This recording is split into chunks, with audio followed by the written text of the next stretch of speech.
ایک تو آپ نے اس پہ بڑی تحقیق کی، اور کیا وجہ تھی کہ آپ نے پاکستان کو چنا، اور اس تحقیق کرنے کی وجہ کیا تھی؟ کیا یہ بچے واقعی اگنور تھے جو جیلوں میں ہیں، اور اس قسم کا جو بچے جیلوں میں ہیں، پریزن میں ہیں، مینی کنٹریز میں وہ بچے جو ہیں لاسٹ آف دا کیو ہوتے ہیں. سو پاکستان میں یہ انیوژل بات نہیں ہے، لیکن انیوژل بات یہ ہے پاکستان میں کہ دوز چلڈرن آر انکاؤنٹڈ، مطلب وہ فل فگر ہمارے پاس نہیں ہے یہاں. اچھا، یعنی تعداد بھی نہیں. اور آپ نے کوشش کی ہوگی کہ آپ کو پتہ لگے کہ ٹوٹل تعداد کتنی ہے، لیکن تعداد کا بھی پتہ نہیں ہے. بالکل بالکل. ان کا کئی 89% بغیر ٹرائل کے ہیں. اچھا. سو ٹرائل ہو تو پھر you can count the numbers more easily, لیکن ٹرائل نہیں ہوتا تو پھر آپ ان کو کاؤنٹ کیسے کریں؟ سو سب سے بڑا مسئلہ یہ ہے، you don't know how many children you have in jails. تو سو میرا تو اصلی کام وہ یو کے اور یورپ میں ہے زیادہ تر، لیکن کیونکہ میں خود پاکستانی ہوں، میرے پیرنٹس پاکستانی ہیں، تو آئی فیل کہ میری خود کی ذمہ داری ہے کہ I also think about this in Pakistan. So I want to do some research on this space in Pakistan, اور سپورٹ کریں کہ کیسے ہو سکتا ہے یہ جو جوونائل جسٹس سسٹم ہے یہاں کا، جو کہ ابھی بالکل اپنی انفنسی میں ہے، تو اس کو کیسے بنایا جائے کہ وہ بھی is be comparable to other countries.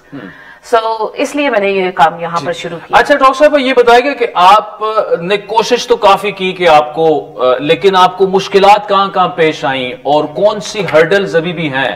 یعنی آپ کام کرنا چاہتی ہیں ان بچوں کے لیے جو کہ پاکستانی جیلوں میں ہیں، اور خصوصاً ان کی تعلیم کے لیے، لیکن ڈیٹا ایکسیس یا رکاوٹیں کیا آپ کو فیل ہو رہی ہیں اس میں؟ سب سے بڑی رکاوٹ یہ ہے کہ اویئرنیس نہیں ہے اس بات میں. سو پاکستان میں نے دیکھا جن سے بھی میں نے بات کی ہے اس بارے میں، وہ ہمیشہ ان کا ایک ہی ایکسپریشن ہوتا ہے، وہ سرپرائز ہوتا ہے کہ دس is interesting, this is new. لیکن سو سب سے بڑی بات یہ ہے اویئرنیس ہے.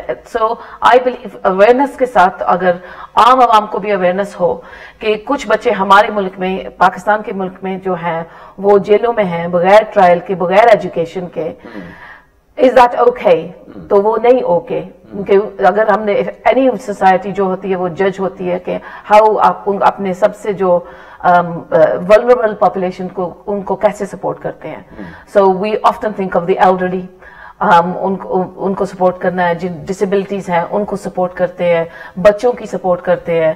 لیکن جو بچے are in prisons are the most vulnerable because وہ کریکس میں گر گئے ہیں، تو ان کو ہم دیکھتے ہی نہیں ہیں، وہ انویزیبل ہو جاتے ہیں. ویسے بھی جیلوں کے حالات ایسے ہوتے ہیں، اور آپ قیدیوں کے ساتھ رہ رہے ہیں، اسکول تک ایکسس نہیں ہے، لیکن آپ it's very to be honest, میں نے خود بھی پہلے کبھی اس بارے میں اس طرف ذہن ہی نہیں کیا.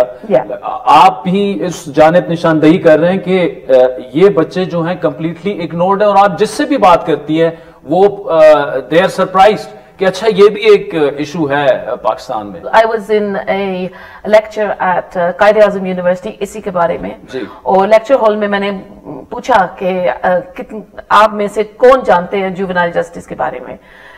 Not one hand went up. Not one hand went up. So for me progress وہ ہوگی جب میں لیکچر ہال میں جاؤں گی تو کچھ بچے جو ہیں وہ ایکچولی اس کو اسٹڈی کر رہے ہیں. So that would be progress. تو جوونائل، لیکن ہمیں یہ نہیں سوچنا چاہیے کہ او یہ ہو نہیں رہا ہے، this is a problem. Actually اگر ہم انفنسی میں ہیں تو ہم لوگ جو ہیں وہ build a juvenile justice system from scratch. And actually Pakistan میں کچھ چینجز آئے ہوئے ہیں جوونائل جسٹس میں. For example in 2000 juvenile justice system ordinance بنایا گیا تھا which was a framework for juvenile justice, لیکن it didn't have any powers ہے نہیں تھے اس کے. So 2018 میں there was the Juvenile Justice System Act. So that gives more powers to be able to change and act a juvenile justice system. So the law is there, لیکن اس کی implementation نہیں ہو رہی ہے. And I think there's a few reasons for that. One is the obvious ones جو ہوتے ہیں، resources نہیں ہے، finances نہیں ہے. لیکن even more and before that there needs to be a will, the political will and societal will کہ ہم اس بات کو accept نہیں کر سکتے کہ ہمارے جیلوں میں بچے ہیں جو کہ بغیر ٹرائل کے ہیں، جو انگنت ہیں in the sense that they are invisible. Account ہی نہیں ان کا. And is that okay for us? And I think it's not okay, کیونکہ جو بھی سویلائز سوسائٹی ہے اس بارے میں morally it's not right, ethically it's not right, legally it's not right, and in terms of جو international obligations ہیں جیسے کہ the United Nation Convention for the Rights of Children, وہاں پر تو صاف لکھا گیا ہے کہ that children should only be detained as the absolute last resort, so when there is no other chance, and if they are detained they still have the same right to education as any other child. So ان دونوں چیزوں کے حوالے سے something needs to be done.